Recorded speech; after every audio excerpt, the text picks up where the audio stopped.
Hi, it's Barrett from the All About Nothing podcast. This holiday season, make your celebrations unforgettable with ZJZ Designs. From festive Christmas prints to cheerful holiday designs, we've got everything to spread the joy. Introducing Eddie the Elf, dashing through the snow on his sled, perfect for adding that whimsical touch to your holiday wardrobe. Whether it's cozy sweatshirts or statement tees, find the perfect fit for everyone on your list. Ready to slay this season? Visit ZJZDesigns.com. ZJZ Designs, where style meets the holiday spirit. The All About Nothing podcast may have language and content that isn't appropriate for some. Listener discretion is advised. Welcome, Nothingers, to another episode of the All About Nothing podcast. This is episode number 233. I am Barrett Gruber. I am Zach King. Thank you, Zach. We're going to welcome our good friend Zack Boyd to the show. Of course, the face and the whole thought process, everything that goes on behind Famously Garnet. The creative force, the genius. That's right. We're gonna talk to Mr. Zack Boyd here in just a minute. Please subscribe and share the show. That's how we get new listeners. Also, if you could, please consider supporting the show by visiting our website and clicking on the support link. If you can't do that, drop a review, hit the 5 stars, give us a thumbs up, or leave a comment. All of that helps drive us higher in all of these show rating platforms. Real quick, I want to thank Mrs. Lori King and Cole King for being on the last episode with us. Also want to thank Midas and Fame for having me on their show yesterday, which was Tuesday if you're listening to this at some other point. No shortcuts with Midas and Fames. You can find their show on YouTube. I will have links in the show notes. Also want to remind everybody that ZJZ Designs Christmas designs are now available. Christmas is coming up. You want to make sure you have something to wear when you go to visit family, or if you're going to go to parties and stuff like that. Really attractive t-shirts available. So check it out, ZJZ Designs, featuring, of course, Eddie the Elf. I have my Eddie the Elf shirt. I am not wearing it currently because I refuse. Who the hell is Eddie?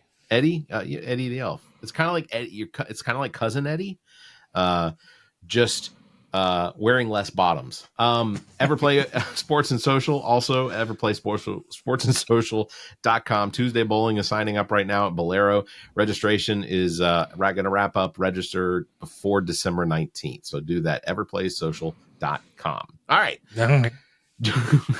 What was that noise? I said, all right.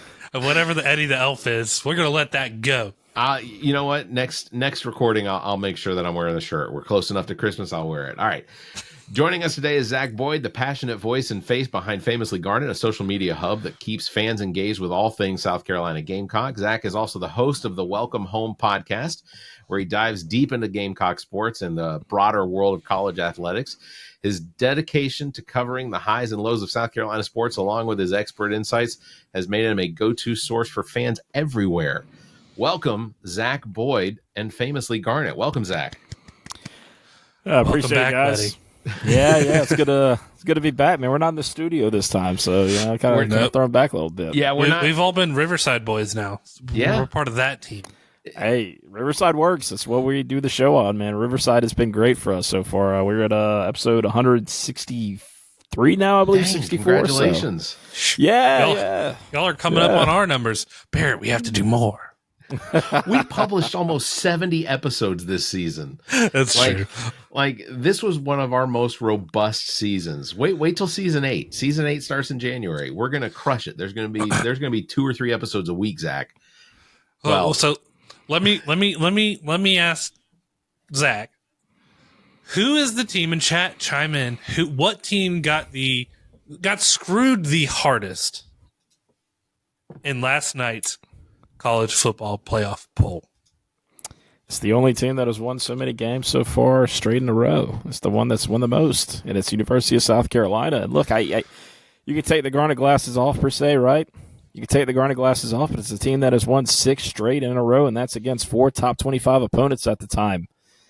I mean, look, the resume speaks for itself. And not only are you winning 6 games in a row, 2 of them were on the road at Vanderbilt, which, by the way, they were ranked at the time. Yeah. Clemson on the road, right? And then at home, you broke the streak against Missouri, which is absolutely massive. You beat Texas A&M again at home. In a rout. In a rout, exactly. You routed them. The thing that comes to my mind And look, people can have their opinions, say what they want. That's fine, whatever, right? But at the end of the day, the brand matters. And quite frankly, if it's the University of South Carolina versus the University of Alabama in football, it's going to be Alabama every time. Yeah, it is. And the fact that the committee is not holding to things that they previously have either said or done. Florida State did not get in last year because their quarterback was hurt. They went undefeated. I think outside of how screwed South Carolina's getting right now, Florida State's the only one who's got it truly worse. How do you go on the road and beat Clemson, number 12, who's now going to go play for the ACC, and move one spot? Mm-hmm. That's mind-boggling. And then for him to come out and say the teams that aren't playing aren't going to move anywhere. Yeah. No, watching Ward Manuel talk about, trying to come up with an answer when Reese Davis asked him about this, about this. It reminded me of your general politicians. Like, they just keep beating around the bush. They don't have the true answer. And by the way, that's what happened here. Ward Manuel just kept going, oh, well, so about Alabama and so. But here's the thing, all right? We all know it's cut and dry. We like Alabama more because it's going to get us more viewers. Fine, just say it. Don't come up with this bull crap and not truly answer the question. Exactly. That's what it was. That's what it truly was. It was like a politician sitting there, right there, giving these bullish answers, not answering the question. And not to, Ward Manuel is a Michigan guy. He is. So I'm sure he's no more happy with South Carolina than an Ohio State alum on the board could be, for one.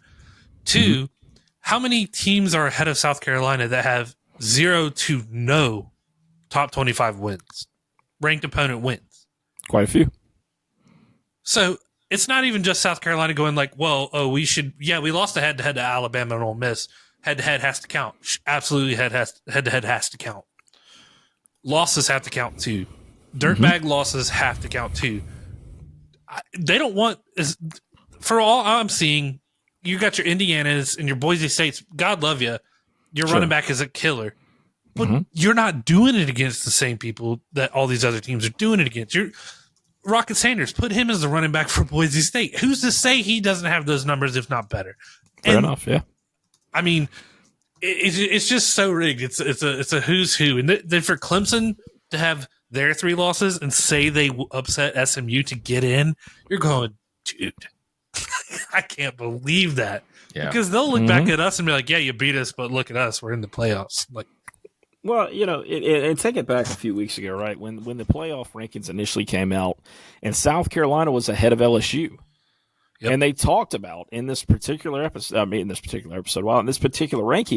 that the reason why LSU was behind South Carolina, and they took it head-to-head, they understood that. They took that in mind. But they also said, well, where LSU's trajectory is going. What are we doing? Alabama just got blown out by Oklahoma at Oklahoma 2 weeks ago, right? Like, what are we not counting that all of a sudden, right? Ole Miss, you just lost to Florida, and unranked Florida. Hey, granted, Florida's not a bad team. They actually turned out to be a very surprising team this year. But you still lost. Yep. You still lost to a unranked Kentucky at home, right? There's a lot of these losses that Ole Miss and Alabama had that South Carolina, quite frankly, didn't have. And I get the head-to-head, I get it. But why would you say, hey, let's put Alabama in instead of South Carolina and Lenore Sellers, which are the hottest teams right now? And by the way, Lenore Sellers is catching the eyes of everybody right now. Everybody. Yeah, that's a fact. He's a complete phenom. He is. I argued with Brandon Walker. I said, who is head and shoulders above South Carolina? He didn't even name those teams. And I said, who is so much head and shoulders better than Lenore Sellers? Who else would you want? And he said Quinn Ewers. Quinn Ewers was out 2.5 games. Lenore Sellers was out a game and a half. Their stats are damn near identical. Damn near. But who would you put in a clutch situation to go win you the game? And that's objectively. It's Lenore Sellers. If Lenore Sellers wasn't the quarterback when we played Clemson, we wouldn't have won that game. Yeah, correct. Agreed. Absolutely. So you want eyes, one of the another point of contention I had with him, one of the best players in the country right now, one of the most exciting players you should put on television right now is Lenore Sellers. Yeah. And it's not just us blowing hot air. Josh Pate is here with us. On 3 is here with us. Like, it's not just that. Like, everyone is saying, it seems like the national media said South Carolina should be in the playoff. We would all love to see that, and the playoff committee just blew their nose and let it go. Like, that is it. Sure. Yeah. I mean, you even got guys like Skip Bayless out there that have absolutely nothing to do with the University of South Carolina talking about it. You know, it's gotten to this point, and like, you know, as you guys talked about, you know, with my brand, I'm on TikTok and all these different platforms, right? In TikTok, I see these, you know, different creators and whatnot that talk college football and their level, and they talk about South Carolina getting hosed and not being able to go to the playoffs. I mean, it's not just us. And, you know, Zach, you brought up a great point about Lenore Sellers. I mean, who would you take, Lenore or Quinn? And Lenore Sellers, just these last couple of weeks, have 2 game-winning drives. Yep. With Missouri and Clemson. Yep. I mean, and the things he's done, Dabo Sweeney even said it. He goes, you look back at the tape, he's not just doing that to us. You expected him to do it, and then when he does it, it's like a different animal. He's doing it to you, your guys. And he gets out of those things, runs 30 yards down the field, if not getting a touchdown, if not more. The one he ran against LSU took it, 50 yards plus down on the field on them? And not to mention the playoff committee not taking into accountability that, one, we got hosed. SEC officiating hosed us on that LSU game. There's no ifs, ands, or buts about it. It's objectively true. Our boy from Irmo, Eamon Wari, took it to the house. Should not have had that. It's just the most ridiculous things came in the way that they would have given Alabama credit for, Oregon credit for, Ohio State, Michigan, you name them. The Blue Bloods, they would have been like, yeah, let's take that into it because we have to squeak them in. South Carolina, they're like, no, we're just going to look at head-to-head and be done with it. That's all they did. Yeah. Yeah, and when they did that, it just felt to that point where we were truly never considered, right? When South Carolina, when they first entered the ranking, it was there, and like, all right, people are talking about it. But you beat a ranked opponent in their own house. I don't care how you cut it, but when they're literally just out the top 10 and you jump one spot, I'm sorry, but we're not going over the body of work here. We're going over a brand. I don't care what anybody's got to say. I mean, you can't make an argument about it, or you just go back to head-to-head. But then again, you just saw South Carolina, but Oklahoma get blown out by, they blew out Alabama. Like, what are we doing? Like, look, when you talk about college basketball, right? College basketball, you can't have certain losses, right? Or you're out. Right. You have quad ones, quad twos that keeps you in, quad threes, quad fours takes you out. What a lost Oklahoma, if we're talking like a college basketball world, that'd been a quad 4 loss. Mm-hmm. And somehow you're still considered to get into the postseason? I'm sorry. I'm not buying it. I'm not with it. I'm sorry. I'm just not. Yeah, but it's just going to show you that they don't have that impactful loss into anything of their consideration. Yeah. And 2, I think, and tell me if you agree with this, 12's not enough at the end of the day. Absolutely not. No. It's not enough. No, and the expansion is going to get to 16 probably by 2026. Maybe something like that. We'll see what happens. But a lot of things have to happen this offseason after this is all done, after college football is over with. For one, you got to take a look at the committee because it's not just South Carolina that is upset at the committee right now. There's a couple other teams. Miami's one of them. Lane Kiffin in particular. Yeah, Lane Kiffin, Ole Miss. I mean, there's a lot of guys that are upset, quite frankly, at the committee. And there's some other names out there, too, that are sitting outside of the top 15 that may have a case in some kind of way, right? And then also, one of the biggest questions that needs to be answered is that we need to find a way to stop making these officials part-time. It needs to be a full-time gig. These people cannot be having, like, for example, Jason Autry is a director down in Florida for some kind of service down there in Florida. He is a director. He has a 9-to-5 Monday through Friday. He is a director for a county. Right. Why is he the head official for SEC football? He shouldn't be there. If he wants to do this, he goes to G5 or you go to a smaller conference. But the SEC, where millions of dollars are laid out on the line, by the way, and we got some guy that has a 9-to-5 director job and he just does this for fun. Makes a little extra on the side. That's what this is. Then he doesn't need to be doing it. Yeah, it's not rec ball. It's not high school anymore. This is you're literally costing universities that you screw with bad calls millions of dollars, essentially. Yeah. That's what you're doing. And you got to have a dedicated source of judgment, let's call it, laying down to call these games. And you're getting dudes who are, just like you said, it's this is my fun time. I'm a weekend warrior. I come out and do this stuff. The one team that I think they would never have been a conversation, maybe if you expanded it, that I find interesting coming up for next year is Georgia Tech. I think that'll be very fun. I felt so bad for Haynes King after 8 overtimes. 6 hours of football. Yeah. But that's a team, like, watching them beat Miami, that game was amazing. It was amazing. Yeah. Amazing. That's yeah. Look at all these outlier teams. Like, I think that's why you need more playoff. Even 12 is just not enough. And I think the gripes we're having about it is they're so different than even 4. Because 4 was just, we have a playoff to say we have it, right? 12 is making legitimate arguments about ridiculousness about these dudes sitting in a room. Well, if you expand it to 16 and you get those usurpers just in there to wreck your number 3s, your number 4s, and just blow them out, it'll be amazing. Well, then you literally have no excuse. There's no way you don't get a legitimate pool of contestants. You know, you don't have a legitimate pool of teams to allow them just to beat it out. Just right. You know, so.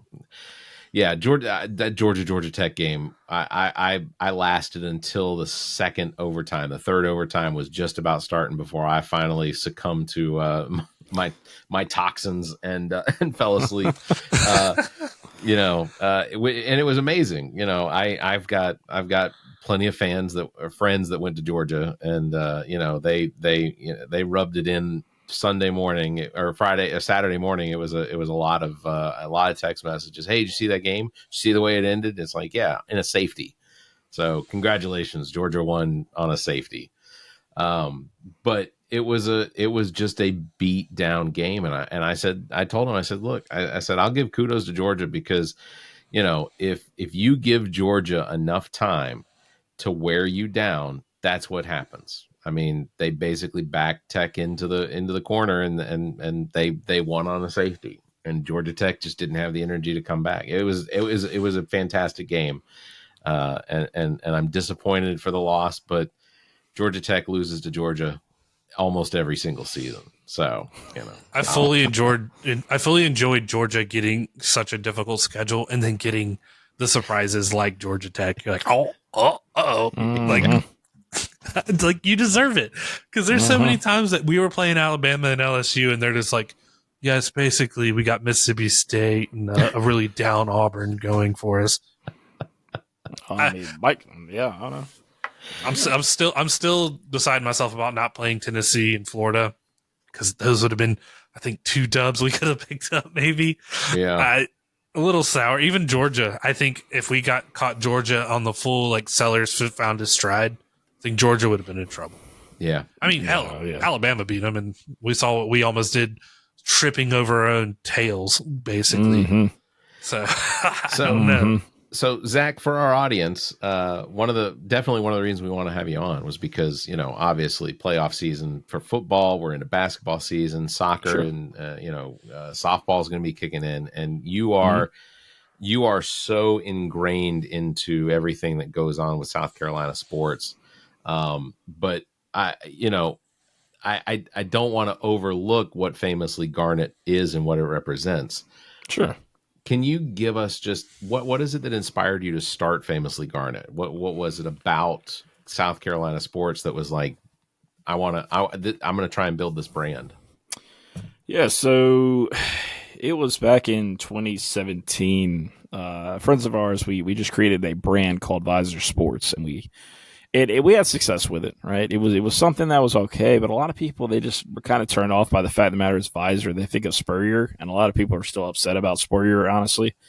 And so it wasn't really me that had the ownership of the brand. It was somebody else that had it. And there's a lot of things that we did. We broke a lot of big news. We broke the Zach Pickens news when Zach Pickens was a 5-star defensive end that committed to South Carolina.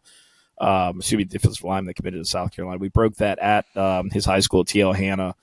There's things that we did with that. We broke news about Jordan Birch committing to South Carolina as well. I mean, there's other things that we've done, coaches leaving, that kind of thing. And it just got to a point where I didn't see that traction was there. And I'm like, it's not where it should be, And then again, Zach, I didn't have the full control over this thing, right?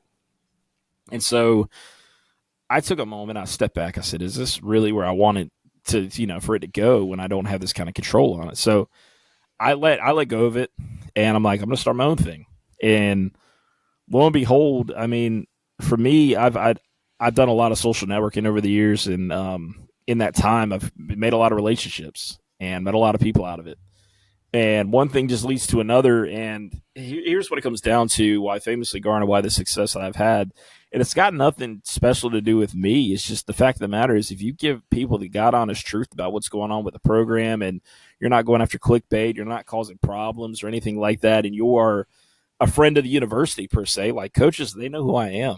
Like there's coaches that they'll text me if there's things that they need with a recruit. They'll text me, hey, get this hyped up, or thing of that nature. I mean, it's been a little, a long ride already in the last few years, but the fact of the matter is there are other entities out there that cover South Carolina that just have never gotten off the same kind of success because they look for more clickbait and engagements and things like that, and just lie for no reason. And and Zach over there, he knows exactly what I'm talking about. We've had some shadows, quite frankly, that I would call it a shadow that covered South Carolina that people did not like. Yeah. And great asshole. Yeah. And now that that's not here anymore, it's open to my growth as well. I mean, a lot more people are tuned in.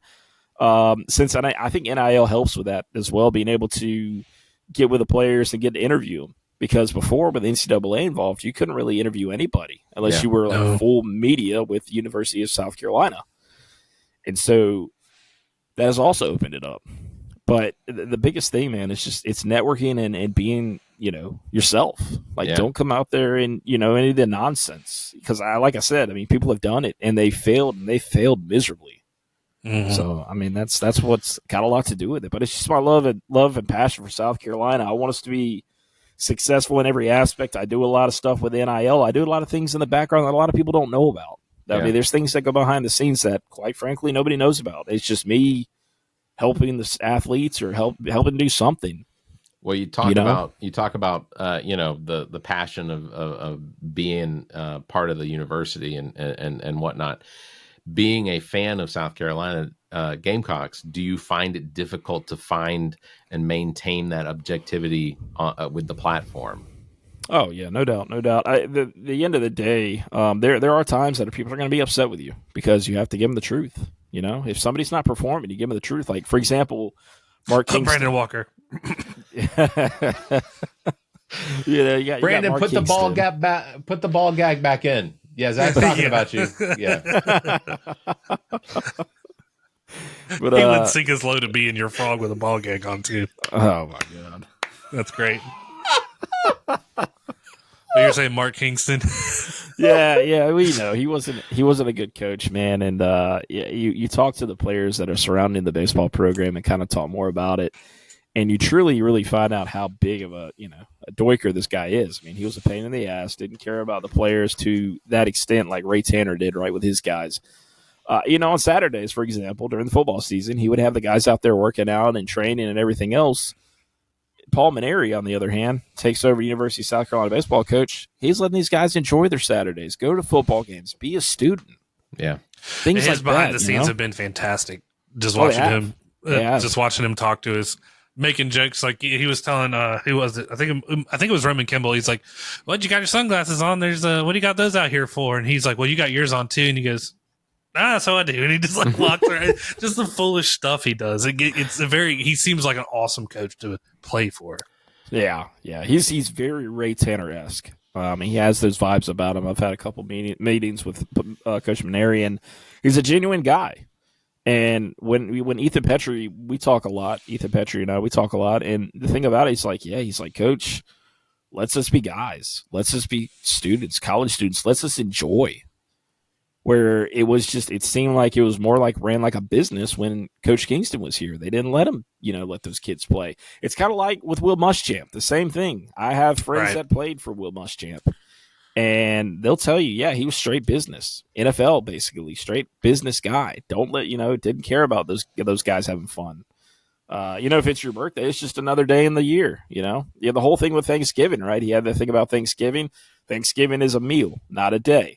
Coach Beamer, on the other hand, that was so I hated that. And the best way I put it, it was for Muschamp, it was a stop along the way. He at no point had any heart or gave a shit about setting any records or anything like giving. He just didn't. This was a stop. And you do with Shane Beamer, the literal culture he brought here. He had a culture war with Stoops at Kentucky for 2 seconds. And literally the culture blew Kentucky to the plummeting depths that there are right now. I mean, watching Kentucky fans think they were going to, 1, beat us, 2, badly, and watching them get just run out of the house was fantastic. Couldn't happen to a better program. But it takes that buy-in, that brotherly love, one unit. Beamer was talking today about having 3 sets of brothers on the team. And he goes, what other kind of universities breed the kind of love and brotherhood that a parent is not only sending one kid to, that they see how much fun their kid is having, how successful they're being as a student athlete, that they're like, the other one has to go. Like, all about it. Please, if that's what you want to do, go join your brother. And I was like, that's absolutely right. You have just this camaraderie with this team. Yeah, I think one of the coolest things that I've seen come out of South Carolina, like the last year or so, is some of those social media posts where Beamer will walk onto the field and during practice, and he'll have the whole team pull around, or the whole offense or the whole defense and whatnot, and he'll start shining on somebody with accolades from the last 3 or 4 games, and then at the end of it, he's like, "And guess what? You're going here for free now," and like it gives me chills every single time because. With NIL and everything like that, there's money available for things like that fall outside of the scope. But like, it is such a cool thing because and I will say this, and Zach knows, Beamer was not it for me. And I'm not a huge Carolina Gamecock fan. I'm a Georgia Tech fan, but like that's the home team, so I definitely root for them. But like, I wasn't all in on Beamer two seasons ago because it just didn't seem like there was the discipline. It didn't seem like the players recognized him as being the guy that was going to crack down on when they made the mistakes. I mean, we had guys walking into running into the end zone, dropping the ball before they crossed the line. And sure. And I see those things, and it's like, Beamer's he's got to come down on that. He's got to work with them to better the discipline. But this year, completely different turnaround. I mean, this is a team, when you watch them play, they're playing with so much heart that I just didn't see before. I think you get a lot too. I'm with you, Barrett, when it came to like, listen, I don't want that lovey-dovey shit. Oh, that kind of thing. I bought into it when Shane came, but Shane can be cold too when it comes down to it. He spoke today. He had players that they were trying to recruit, and until they got on the 6-win kick, they were calling him back. He goes, "Oh, you didn't want me back then, so no, you're not going to have me now." Yep. And you need that, so you know that he's cold. When players elected to go to other schools and then said, "Can I come back?"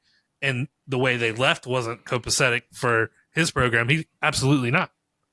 So he's picking these guys that are bought in, which it stands for something. It's like almost an intangible thing that someone like Coach Beamer has to be the one to figure out. And I think it's clearly working. Yeah. It's working. Absolutely. Zach, I want to ask you, what's been your favorite moment up until now with this whole Famously Garnet, just this journey that you're on? Honestly, there's a couple of things I would say. The first one, when I was invited to cover the Manchester United Liverpool game, that was rad. I was blown away. Honestly, like I when I got the email, dude, I dropped my phone, like started tearing up. I'm like, no way, this is real. Like this can't be real. And then like I looked at it again, And it said, and I was like, no way, man. Like this, Man. yeah, like insane. And so that right there got me real good. Because as most of y'all know, I mean, I cover the men's soccer program. I'm the only person to ever do that. That I know of, that outside entity. The only ones that cover University of South Carolina soccer program are students, basically, for the university. And then general, you'll have maybe John Whittle out there from 247 occasionally out there or something like that, but nobody there every game. And I made a promise to Tony Annan, or Coach Tony Annan, and I said, look, man, I said, I want you guys, because he just got to South Carolina, basically, just got to the university at the time. And I was like, look, man, I said, I have a platform, and I think it'll be good for you guys. Like, I think I can help get you some, views and some engagements and let people see the true, meaning behind your program. And he took me out. He took me out on it. Like, he said, yeah, come on. And so it was funny. I get there, and the first day, I get up there in the press box, and the SID looks at me and said, who are you? I said, oh, I'm Zack with the Famously Garnet. He said, oh. He said, I wasn't – I didn't know you were coming. And I was like, okay. And then after that, obviously, that all changed. But it was the funniest thing when you saw me just walk in the press box. I didn't know who the heck I was. Acting like I owned the place, honestly. That's awesome. Yeah, I bet I love Tony Annan for one, but he probably went up there. He's like, you let Zach in there right now. Basically, yeah, that's a good impression. But yeah, basically so. But no, it's been great, man. Covering the program, learning the guys. I mean, the transfer portal's been big in soccer as well. It's something a lot of people don't talk about. And the immigration laws under the recent times have been tough. So getting a lot of guys from University of South Carolina, the NCAA, and the immigration policy has come in effect. So we haven't been able to get the guys on campus like we'd want. So that's been a bit of a pain the last couple seasons. Hopefully, things get panned out over the next few years as time progresses. Maybe the NCAA gets it together. I don't know whose ball where the ball drops on that. I don't know what side it falls on. But it better does figure it out. Right. Yeah, I know. Yeah, you better figure it out because it makes it tough. I mean, you got your coach out there recruiting these guys, bringing them in from different countries, and all of a sudden you can't get somebody here. The NCAA doesn't clear them. I mean, South Carolina right now has a clearing issue right now with the basketball program with Federico having that issue, trying to get him on. So they're dealing with that. And then, but back to the topic, man. One of the biggest rewarding things too is when fans come up to you like at games and things like that. They're like, "Oh, you're Famously Garnet. Appreciate everything you do, your content and all that." And I'm not in it for myself, but when I hear that people actually enjoy it, that means something to me. You know what I mean? It makes, all right, so you're actually seeing it, you're enjoying the stuff I'm putting out. That means something to me. I'm glad that I could, give you entertainment, honestly, or provide you with entertainment. Brother, I have to tell you, like, it is full blown. When you first started your first one with Visor Sports, I was like, it's good. When you went full Famously Garnet, I had a taste of what to expect from you, and you went above and beyond. Like, there's so many Gamecock Twitter sites out there. There's so many Gamecock media sites. Yours is going to give you a fact. If you're wrong, you'll say you were wrong. You have the inside information for it. Mm-hmm. Everything has been backed up. It is legitimately the top Gamecock fan site you're going to find. I mean, it proves itself. You have Justin King following you, Steven Garcia, Wes Mitchell. Like, sure. you have names in the biz that are watching what you're doing at the same time. I mean, hell, do you have coaches I don't even know about following? I looked at the list for a minute. So it's people are watching what you're doing, and it's paying off. Even when you got the invite to the Senior Bowl, the Reese's Senior Bowl, didn't Spencer Rattler play in that one? He did. So you got some questions in with him, right? I do believe I remember seeing that. You're there, dude. You're doing it. Keep moving. Keep pushing. It's amazing to see. I've known you now for it's getting close to 20 years. I know. I'm gonna go lay down. Man. I'll see you guys later. It's been a minute, but just watching you grow and watching your platform move how it does, and the content you put out is amazing. It's truly. Zach, how does the Welcome Home podcast complement Famously Garnet? Yeah, so Welcome Home podcast, there's a story behind that. So my co-host Q, and then the founder of it, his name is Sin. We call him Sin as a nickname. Big Cindarius Thornwell fan, and but Q, he basically grew up with me before I got to Chapin. So originally from Chapin. At that point, that's who I claim Didn't get into shape in about the 4th grade year of elementary school. But before then, I was between Irmo and Dutch Fork. And at the time I was at Dutch Fork, I was playing rec ball down there out in Harbison, where Harbison used to have rec fields and all that. They don't have it anymore. But they used to have a lot of rec fields down there. We used to play recreation ball, Little League, and things like that. And we just put 2 and 2 together one day, man. We were all just like talking in a group chat on Twitter, like, we just started talking. It's like, yeah, I used to play, rec ball over here. Yeah, where at? And then you tell him, oh, wait a minute. And I'm like, yeah. And he's like, oh, you played for Johnson Control? I mean, yeah. He's like, I did too.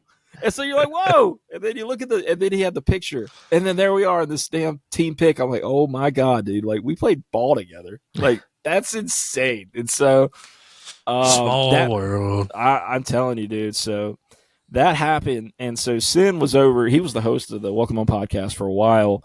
And he got tired of it. And so I was like, well, I'll take over, man. I've got a vision. We can make this thing bigger. And so we're doing it like this. We're doing live shows. We're averaging a couple hundred people on Twitter an episode, a few hundred people on Facebook Live an episode. It just depends. And then we just recently started doing TikTok where we'll go live. We can't do it like the format that y'all are doing it, but we do like a kind of like I'm live, and then I'll have him as a guest, basically. Yeah. And so he'll be there in the background, so we can have that conversation like normal.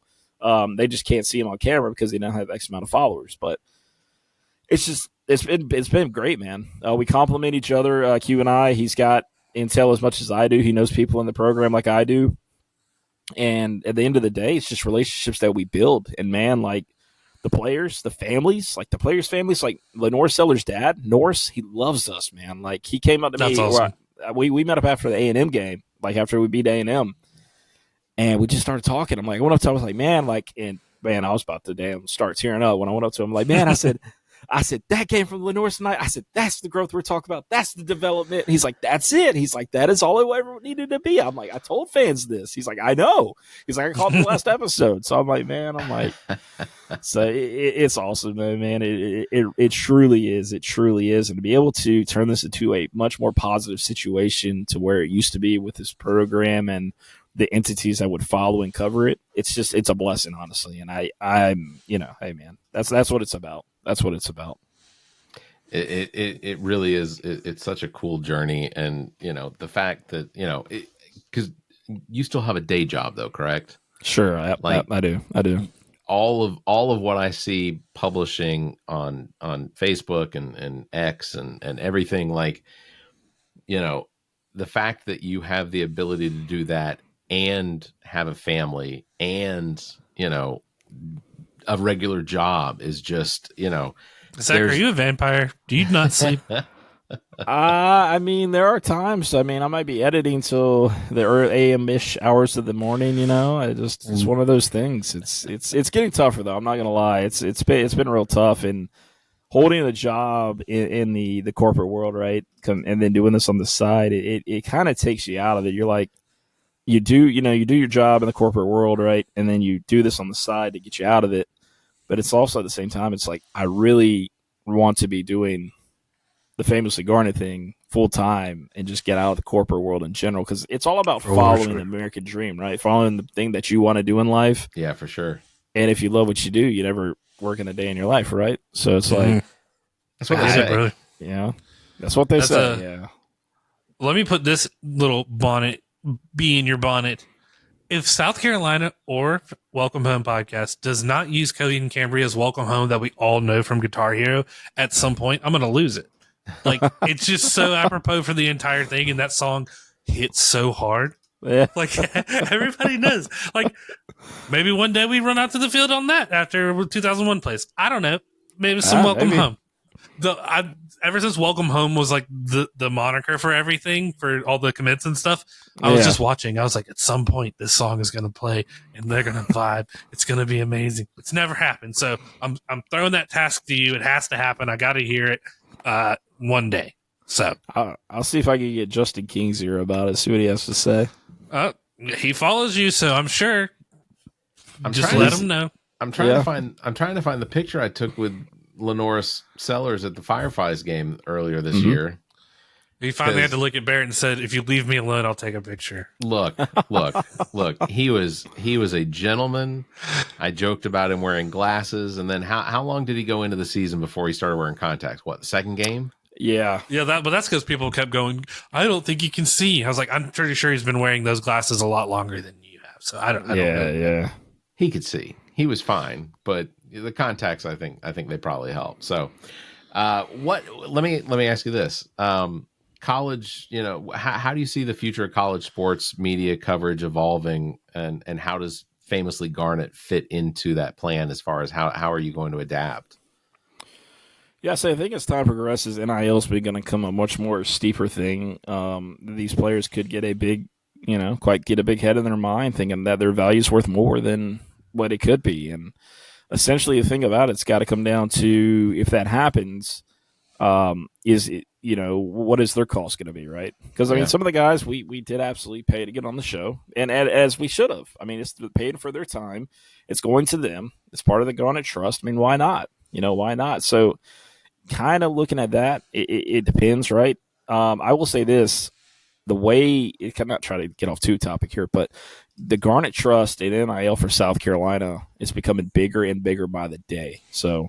We're seeing a lot more donations come through, a lot more people joining the Garnet Trust, and this has got to do with the success for one that South Carolina's having on the field, and it's also got to do with what we can put out there. And as a platform, as somebody from South Carolina, if I can get out there and tell people to donate towards NIL and they listen, which, by the way, I went on a tangent the other day in an episode, and apparently I got 10 people to sign up just like that.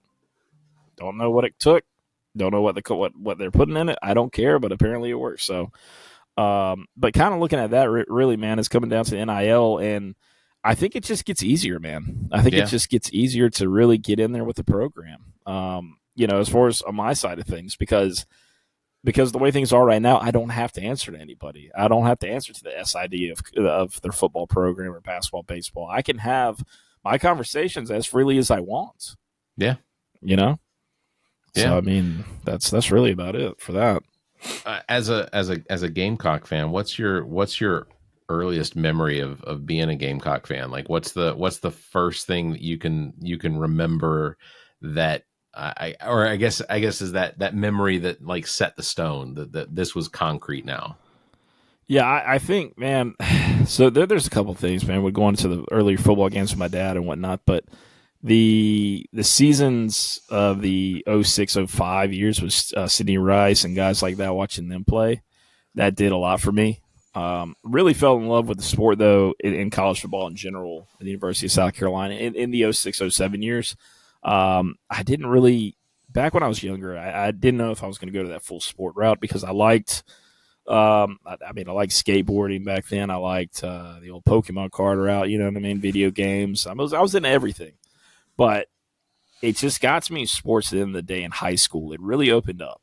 And I just, as Zach could tell you, man, Chapin was really big with sports. I mean, the NCAA tournament came around. They'd have all the TVs in the library on, have the different games on. Like, that was love. Like, there's schools wouldn't do that, And so I think that had a part of it, man. My freshman year, the new assistant principal, who's now a doctor, now is Dr. Ross. He played University at Duke. He played football for me. He's a linebacker. He was a Dookie. And I remember him bragging about being in one of the NCAA games. He was like, "Hey, you play him? That's me." So man, the high school years, man, is what I really fell in love with it. And we traveled, man. We did a lot of traveling for the university. College World Series of 2011, We got to do the drill on the high school field a couple times. Oh yeah, we were ROTC buddies. We were, man. Those were the days, man. Those were the days. I got freaking decleated. Well, de-shoed. I would say decleated. But I got de-shoed in one of those flag football games we were playing one time. I'll tell you what. I still keep Master Chiefs or Senior Chiefs squared away, dude. I say squared away for everything. Squared away, dude. That man has ingrained that in me. Clear crystal. My gosh. Squared away. Yep. Yeah. Oh yeah, dude. Senior Chief. What a guy. Are there any Gamecock players history, dead, alive, whatever. Is there a player out there that you haven't gotten to interview yet that you wish you could or you wish you could have? So there's a couple that are actually in the pipeline actually right now. Oh, okay. One of them is Connor Shaw. Connor Shaw, actually the creator of this brand right here, GC Supply, the hat I'm wearing right now. Love their stuff. It's fantastic. It's absolutely fantastic. He's on the pipeline right now. He's gonna come on the show eventually. We've talked about it in person about coming on the show. Wanted more than not just him, but also want to get his business partner Dustin to talk about their brand, not just about Connor Shaw and his football and things like that. And then there's professionals that are playing out right now, like Alshon Jeffrey.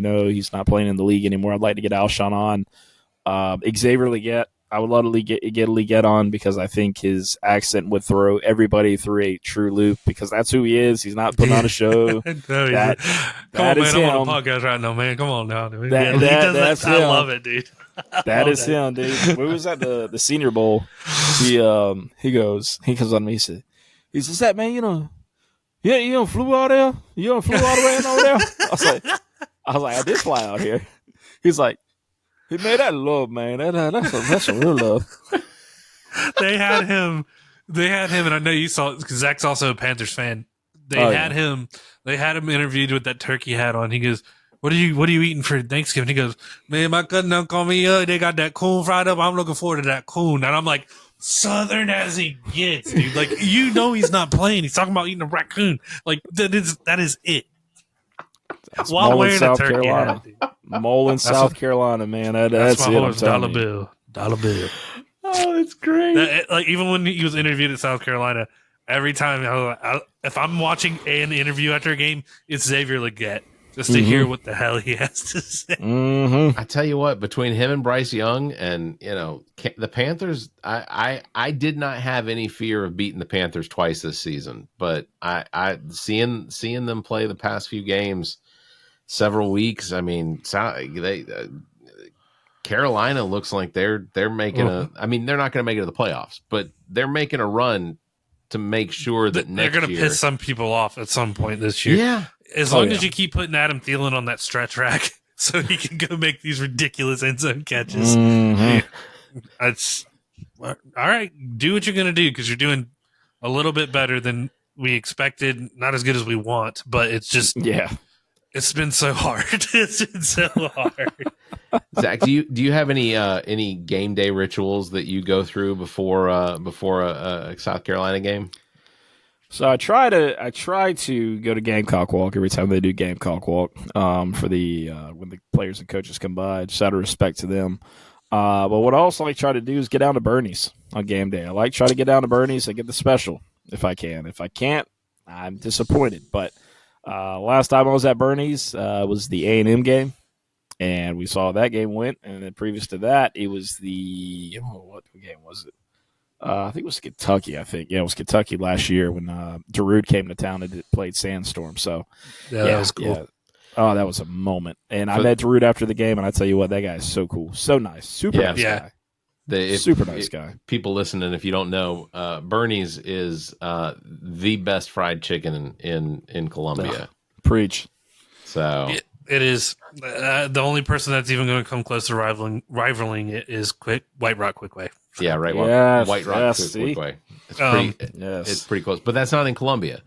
That's in White Rock. I have a fun ritual for game day. I did it one time with old Shane Beamer right here. We have a mezzanine in my house that looks over Zach, my not approved. I can't let that one go out. It looks over my living room where we watch the game and stuff. I always stick Shane right there, like as if he's just looking down, and it scares the shit out of my wife. She'll walk through and be like, "What the?" Like, think someone's staring at her.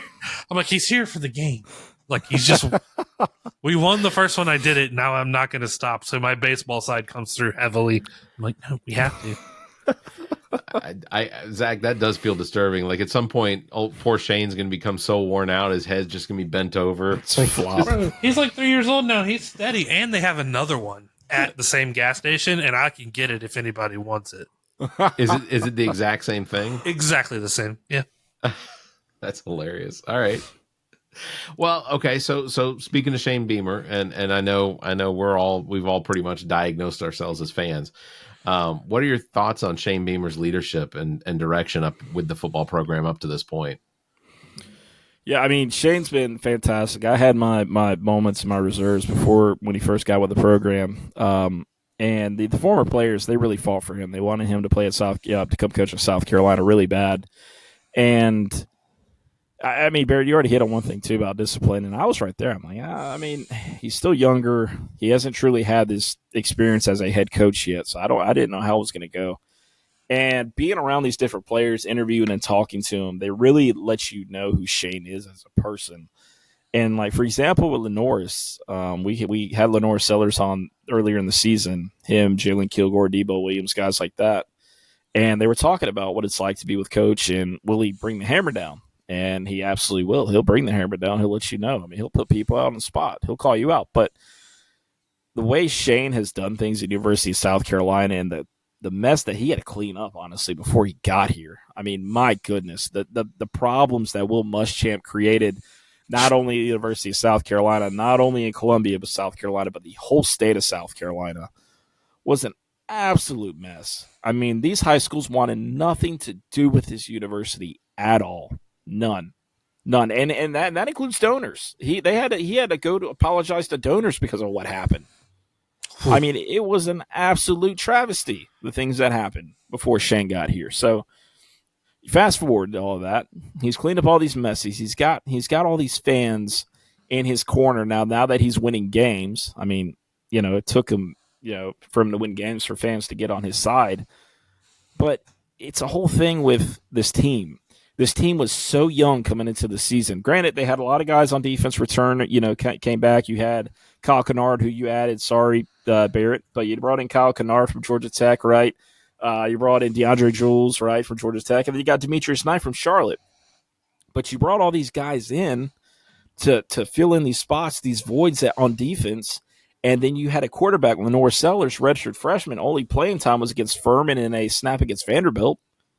You didn't have anything else behind that. You had no true wide receivers. You had no offense, essentially. You brought in a Rocket Sanders from Arkansas, which, by the way, he's been injured the last 2 seasons to come in.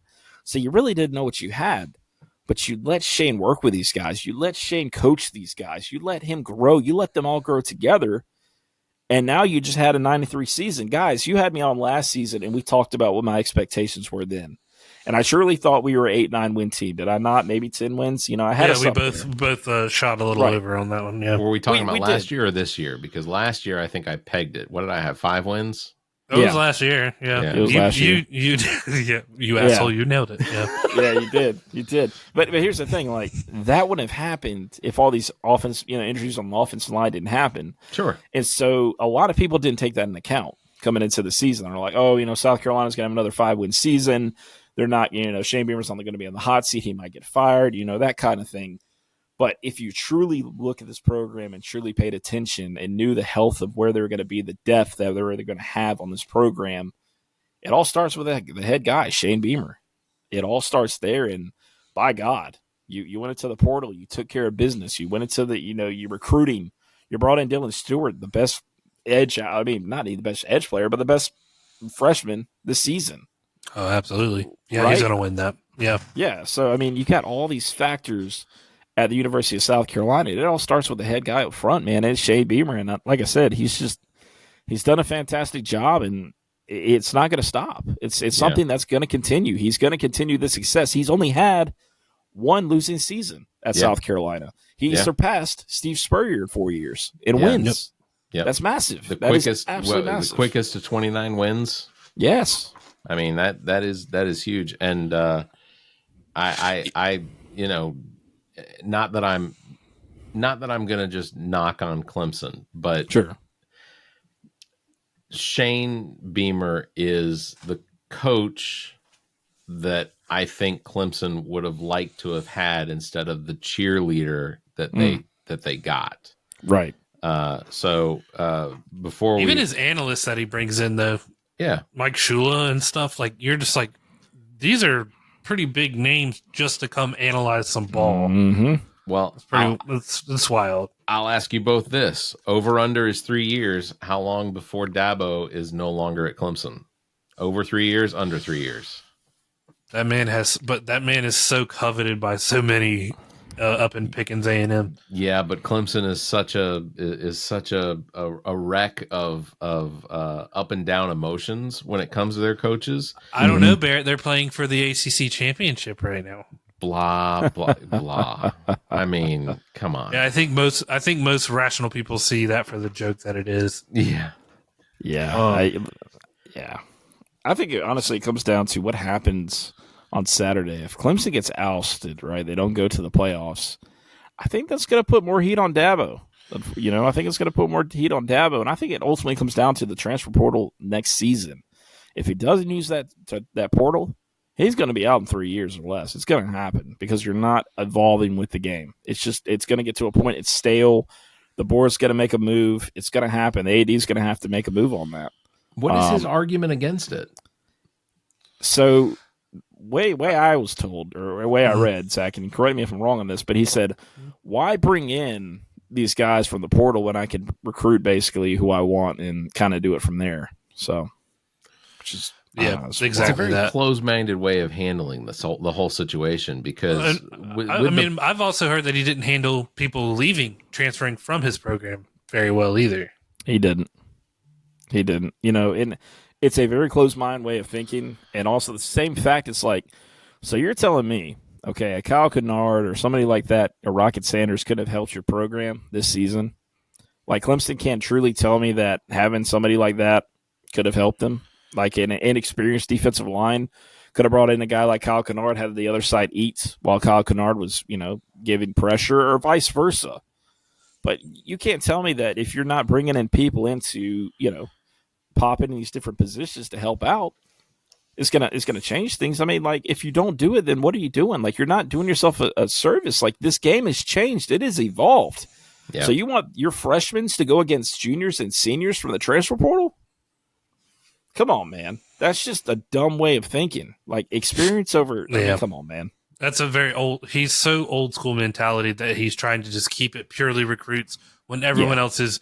You have that Model T when everyone else is passing you in a Tesla. Like, for the most, like, it's just, don't keep up. You will suffocate and die. I think the 3-year mark is a perfect. I think it could be one more year of just mediocrity. People are going to get pissed, and then that second year they're going to be fire. Do it or don't. It's all it took for Tommy Bowden. Yeah, I mean, they were only into. I guess they were only really into one bad season, and it was, they cut off his head. I mean, just brutal. TikTok just told me inactivity detected. I'm live. Do I have to touch my computer? I don't know. Maybe. Let me move it. So the last question I want to ask you, Zach, before we move on to 7 questions, because you haven't gotten a chance to do these yet. Oh, man. What's your perspective on this, on the whole conference realignment for the SEC? I mean, look, I'm not a fan of bringing Texas and Oklahoma in. I wish they stayed in the Big 12, but I think at the end of the day, I think this thing is going to work out like the NFL. I think at some day, I don't know when, but I think it's going to be like NFC, AFC at some point. I think it's going to be cut, and I think the NCAA is going to be obsolete. Honestly, I think it's going to come down to that. But for right now, bring in Texas, bring in Oklahoma, I don't quite understand it. It just doesn't make any sense. Sure, you add more revenue, more money. Okay, I get it, right? That's all it is, essentially. Bring more money to the SEC. Big whoop. But it's going to kill the rivalries, honestly. Like, it's going to kill your out-of-conference rivalry. Like, Clemson, South Carolina may not exist anymore in the next couple of years because of what's going on with this conference realignment. Because if you, for example, you just saw it. South Carolina beat a top 10 or top 15 Clemson team and only moved one spot in the college football playoffs. Yeah. So you're telling me if maybe that was a Georgia or Tennessee there instead? I don't know. I don't know, but I think it's going to come down to where things like that's going to happen. I think you're going to see more SEC games for one to get to the playoffs. Yeah. I thought it was funny, but not SMU and Stanford funny. So, like, that's still in Cal. What the fuck is? You're literally the Atlantic Coast Conference, and you're picking up Pacific Coast, Gulf Coast. I didn't understand. I didn't understand it when the SEC added, Missouri, when we added Missouri, right? I didn't. At least you can take that southeast and alter it each time. You can just make that swoop of southeast. Yeah. If we have to cut it like a line like this down half of it, at least you can make it work. When you got coast in your name, a specific one, it's weird. It's definitely weird. It doesn't make any sense. I feel like we're just pulling names out of a hat at this point and selecting them in different places. It does. I think Cal was so funny because if you've ever seen their stadium, half the time it's raining and it's just on the rocks of the ocean. Just like, what is this place? Like, I would hate to be like Cal and Stanford are on your schedule. You're just like, shit, I'll go to Texas, but I'm not going to California. Oh my God, yeah. Imagine how basketball has to feel when there's tournaments going on. Oh yeah. Good job. I hope you like the jet lag, everyone. 100%. Yeah. Mm-hmm. Well, Zach, we really appreciate you being on this week. Make sure to follow Zach on Famously Garnet across all social media because he keeps himself busy for it, and he does it to make sure that we're all well informed. Just all the links are in the show notes, so definitely check that out. I guess we're gonna. You haven't had an opportunity to do this, Zach. We started doing this, I guess, around January last year. What we call it is 7 questions. So we give our guests the same 7 questions to see what sort of answers we get. So the first question is, Zach, what was the last thing you Googled? The last thing I Googled, let's see, it was rankings to a recruit, actually. Oh, okay. All right. Rankings to a recruit. Zach, second question. If you could have one superpower, what would it be? Oh, one superpower. Give me teleportation. That's the second time we've had teleportation, isn't it? Because wasn't Zach? You're muted. But did we have? I think Cole. Was it Cole or Lori last week that was like teleportation? Yeah. Give me teleportation. All right. Sorry, I got to hop off, guys. But all right, Chief. I don't know who told you, Zach. We're having twins, and she's not feeling good, so. I gotta go see what she's up to. Thanks so much for being on, Zach. Yeah, absolutely. All right, Zach. Man. If your life were a movie, what would the title be? Life were a movie, what would the title be? That's a heck of a question. Let's see. How does he do it? How does he do it? That's good. Yeah. Hey, that's good. That's good. It doesn't give away, the plot. That's good. Sure, all right. Sure. All right. Fourth question. If you could eat one food for the rest of your life, what would it be? Oh, steak. Steak? Just steak. Steak. All right. That's a good pick. How do you take your steak? Oh man, gotta go medium rare, man. Okay. All right. That's my pick. Because look, here's the thing. I get there are people that don't want to eat their steak medium rare. They're afraid it's not cooked enough, whatever. Sure. You get it medium rare, that steak is still cooking on its way to your plate. Like by the time you cut into it, it's almost medium, unless it's done right. Oh yeah. All right. Question 5. What is your least favorite candy and why? Least favorite candy, mint anything. Anything like York's, that York peppermint patty. Oh God, why are we mixing chocolate with mint? Like, what are we doing there? I will say, my son comes home from work sometimes with a box of Junior Mints, and it's like, why did we do this? I'm not a fan either. Mine is black licorice though. I can't tolerate black licorice. All right. Question number 6. What is one strange talent that you have that no one knows? Or that you'd be willing to tell people? Strange talent. So I could make I could do Stitch's voice. Can you? Yeah. Would you? Yeah, I can. All right, let's do it. Ohana means family. That family means nobody gets left behind or forgotten. That is very good. When did you learn you could do that? Man, I was like, I don't know, like 12 or something. I don't know, man. I'd do it forever. That is one of my favorite Disney movies is Lilo and Stitch. Yeah. In fact, when we've gone to Disney, one of my favorite things is eating at the place where Lilo and Stitch, the characters will come and mostly because the breakfast is fantastic, but it's you get to interact with the characters. That's really good. So, all right, Zach, final question. If you could have dinner with any three people, dead or alive, who would they be? If I could have dinner with any three people, dead or alive, who would they be? Let's see. All right, one would have been the late Chadwick Boseman. Loved everything about the guy. Originally from South Carolina, so shout out to him. Yeah. Show him love. Trying to think another one. Michael Jordan. Okay. I'd like sit down with Michael Jordan. Kind of really get into what he's got going on there. And this one is just 90s kid in me on this one, but Topanga, not obviously the one that played Topanga Lawrence. Danielle Fishel, I think it was her name is. Yeah, Topanga. Yeah. Look, I will not fault you for that. I can absolutely admit I did have a crush on Topanga as well. So who didn't, honestly? That's three good choices. First of all, I didn't understand why she was with Corey because he was a huge First of all, you watch the show. He was a jerk. He was.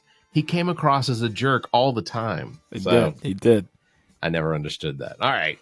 Well, Zach, good answers to some really dumb questions is what I like to do. That's what that was.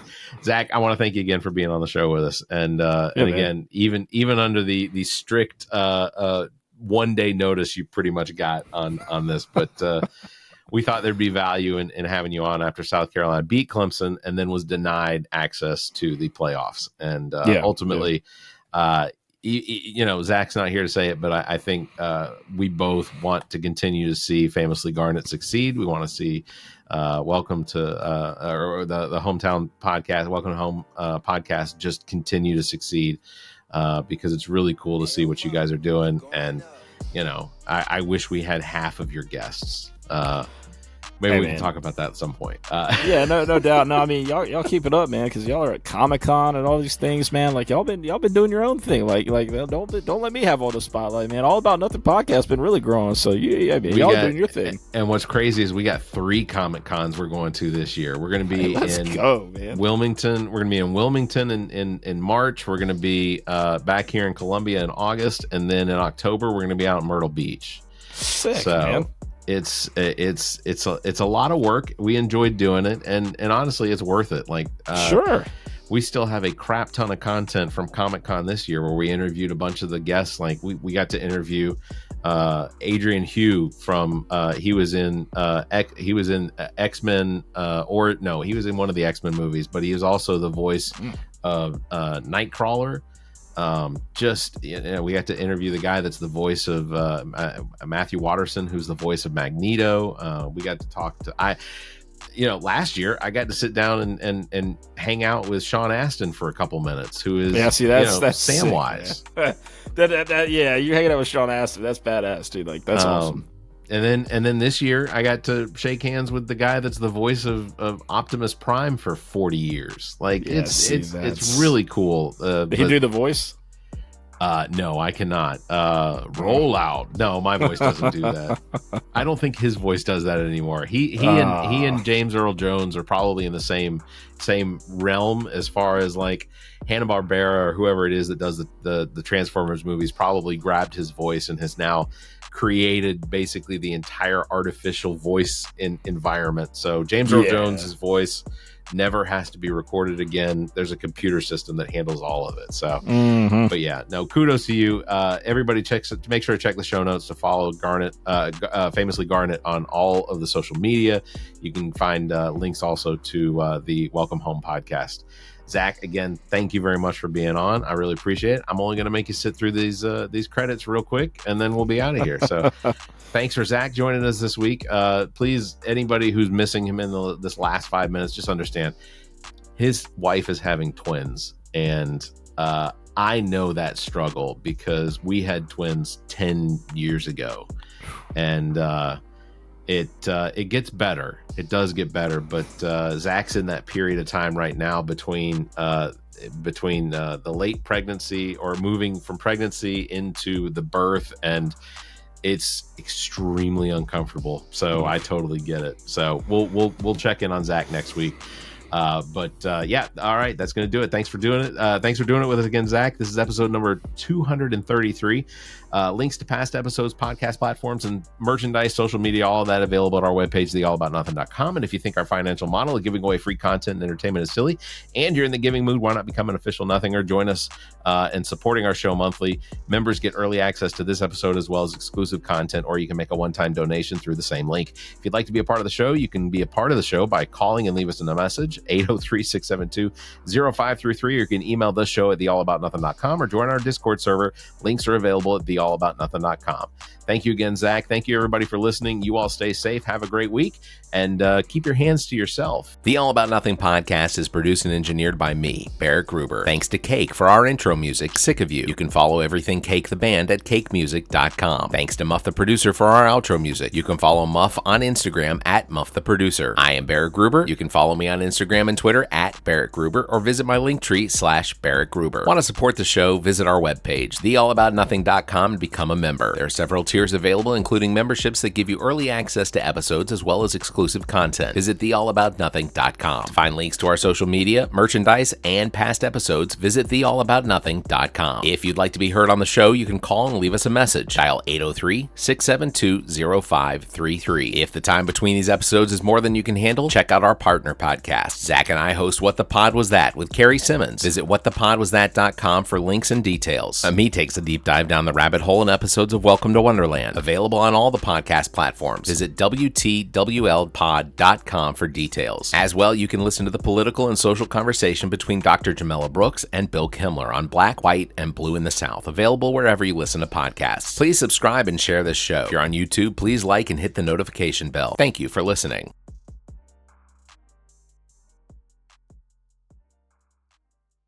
The preceding podcast is a product of Big Media and copyright 2024, all rights reserved.